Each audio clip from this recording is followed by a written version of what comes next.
Hey guys, welcome back to Real Estate with Ange. Thank you so much for tuning in today. And today's episode, I'll be talking about the buyer's roadmap.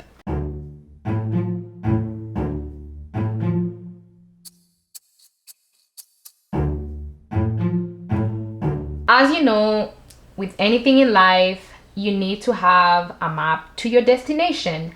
And as a buyer, make sure you have a roadmap to make sure that you're following the steps and you're doing everything in order. You don't want to start backwards because you're going to miss some steps, okay?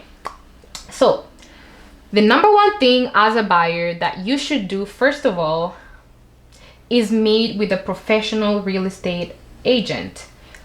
Why? Because they're gonna guide you through the whole process. They'll be able to explain to you the terms. They'll be able to tell you exactly what's included in the property, if there's any major issues with the property. So first of all, get a hold of a real estate professional. Second thing that you need to do is you need to get pre-approved. The reason why you have to get pre-approved is to make sure that your agent is able to shop for homes that you can afford. We don't want you to fall in love with a property that you won't be able to afford, because you're really gonna be mad and sad, and we don't want that, right? So for number 3, we're gonna start looking for homes. Your real estate agent can either set you up with automatic messaging, where you're gonna get the most recent homes that comes on the market, and sometimes you might get it before real estate agents, because your agent is really targeting the location, the features that you did mention to them the first time you met with them. Okay, after we've looked for homes and you've fallen in love with the property, what are we gonna do? We're gonna place an offer. Okay, so we can either place an offer that's higher or lower, or that's the same amount as the listing price. Why are we placing an offer that's higher than what's listed? If we're in a multiple offer situation, then we're gonna have to either bid a little bit higher. But if we're the only ones placing the offer and there's really nothing that seemed wrong with the house, we can either place it at the same price, or we can reduce the price a bit. Either way, it doesn't matter, because we can always negotiate, right? So once we place the offer will either be accepted, counter-offered, or refused. If the offer is accepted, great, we move to the next step.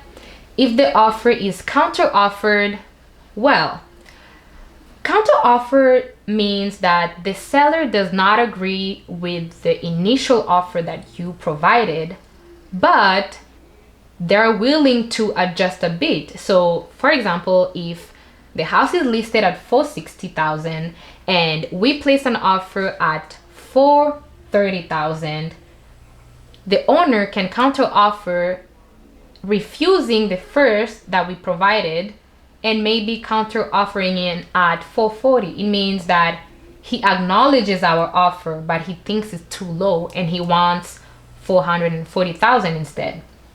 And the last step is he can refuse the offer. He refuses the offer, guess what? You're either gonna have to place another offer that's worth the same price, or forget about that house. Okay, but it's not in the best interest of the seller to refuse it, because you always want to get into a negotiation. Okay, once it's counter offered or accepted, once it's accepted, okay, next step is we're gonna do an inspection of the property. Okay, so the inspection results are gonna come. If you're satisfied with the inspection, great, we move on to the next step. If you're not satisfied, then we can always negotiate the price. So that's where we go in the process of negotiation, right? If the inspector found major issues or minor things that need to be repaired, then we can deduct that from the price, okay? And then once we're done the negotiation part, then we're under contract, and now we're just preparing to go to the notary. So at the notary, what exactly happens at the notary? The buyer and the seller will be present at the notary. So just make sure that you bring your pieces of IDs. The notary will conclude the sale and hand you the keys.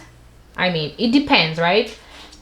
If you're taking possession at the notary date, then the owners will bring the key.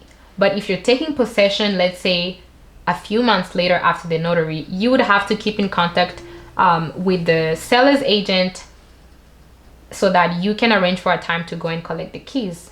And voila, congratulations, you're a new homeowner. So if you guys have any questions, please feel free to contact me. I'll leave my information below. And if you haven't done so yet, please like, comment, share, and subscribe. Once again, this is Real Estate with Ange, and I'll see you guys next time.